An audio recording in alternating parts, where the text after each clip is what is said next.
Muy buenos días, paz del Señor, y estamos solo imaginándonos algo, que el Señor está en control de todo movimiento, de toda situación, como de toda alegría o toda tristeza. A Dios no se le escapa nada, Él nos creó, Él nos puso las manos, esta cabellera, el cuerpo, nos hizo a imagen y semejanza de Él. Y nosotros tenemos que estar solo con ese pensamiento. Créame que usted podrá trabajar, podrá servir a sus hijos, podrá atender al esposo y podrá ser el mejor aplicante para que usted sea el mejor patricio de su nación. Así que Dios le bendiga y estamos esta semana con creer. Creer en Dios demanda un sacrificio de un cambio de la vida natural. La vida espiritual el Señor lo hará cuando Él vea que nosotros estamos en la vida natural mucho cambiado. Así que sin extenderme más, vamos a dar lectura a este versículo grande y hermoso que está sobre los Corintios. Y vemos una vida transformada como es la de ex Saulo de Tarso y el actual Pablo. Digo así porque este hombre no pasó a la historia. Este hombre fue elegido por el Señor Jesucristo. El elegido no por apóstoles, pastores, ni nada de esa situación que el mundo se colapsa cristiano, ¿verdad? Sino es que amamos y oramos por nuestros hermanos cristianos, pero sí estamos queriendo y deseándole que cambien su manera de muchas cosas que están mezcladas con la sana doctrina. Y eso es creer a Dios. Así que estamos dando versículos, capítulos de la palabra, que ella es la que convence, ella, la palabra, la boca de Dios, es la que entra y redarguye, enseña, edifica, corta, arranca.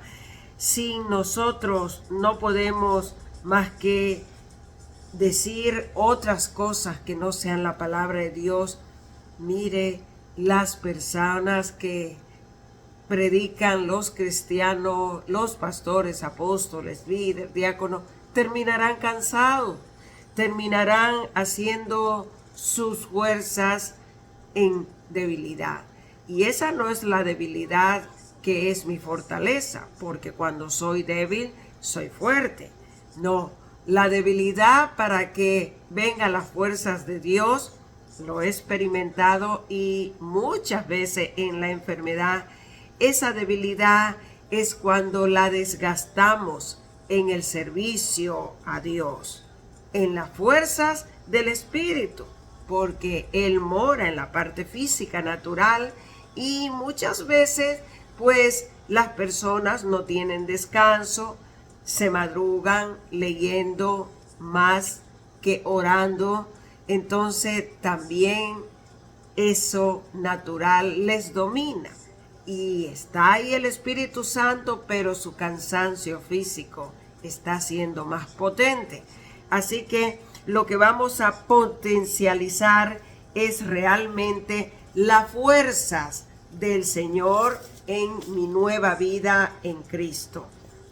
Y vemos esta fe y conversión que tal vez Pablo no creía en Dios, pero sin embargo tuvo un llamado, y todos saben cómo Dios llamó a Saulo de Tarso para inclusive llamarlo Pablo.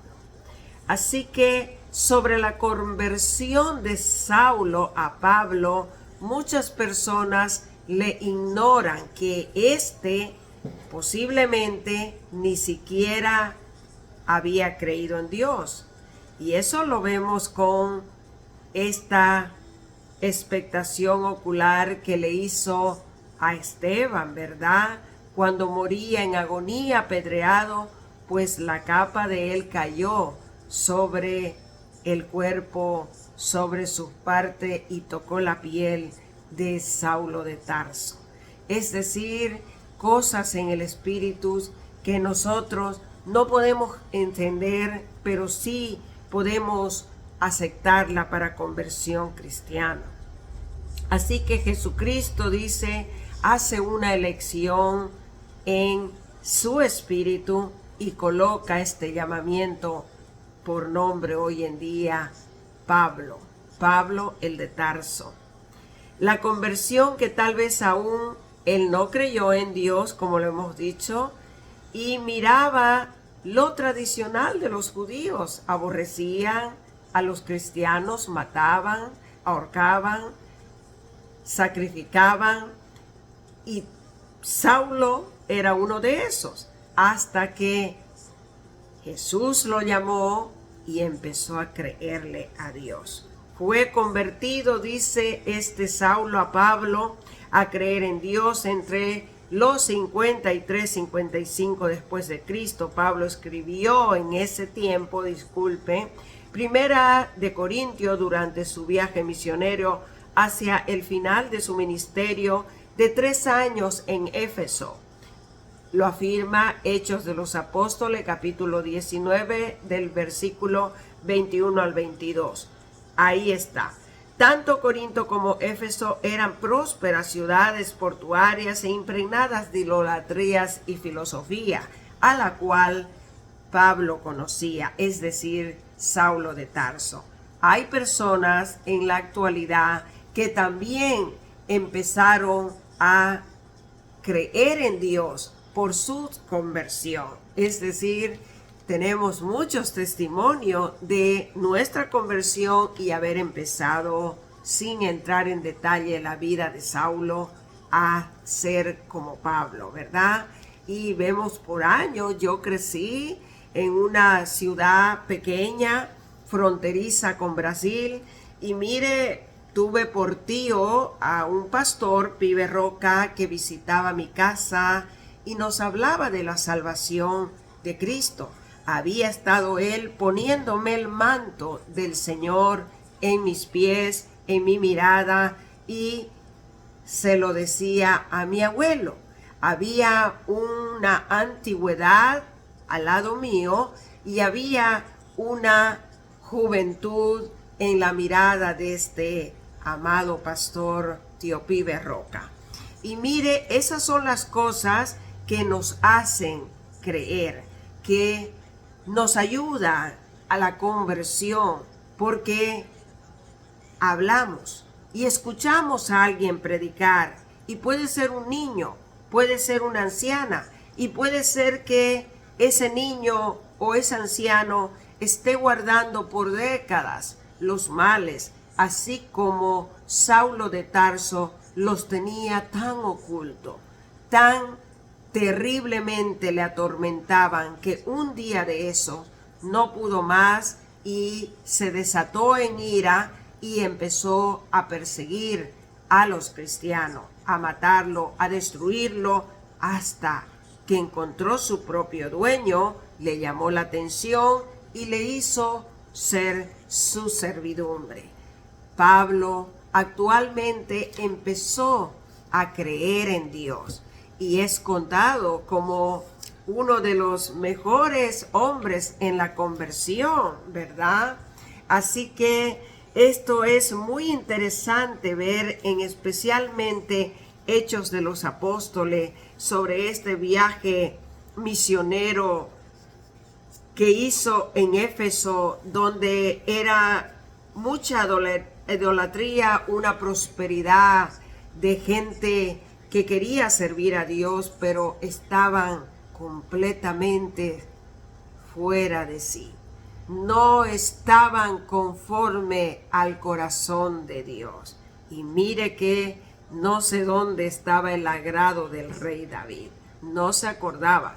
Así que ya estaremos hablando más de cómo creer en Dios. Dios le bendiga. Le he dado puntos muy bonitos para que usted se introduzca en la palabra de Dios, investigue y vea sobre la conversión, sobre la prédica, sobre creer, sobre la fe y sobre una vida tan importante como fue la de ex Saulo de Tarso a Pablo, el apóstol, gran famoso Pablo, elegido por Jesucristo, no por manos de hombre, no por cosas eclesiásticas. Es que Dios bendice al que Él quiere y usa a la que Él elige. Dios le bendiga. Shalom, shalom, shalom.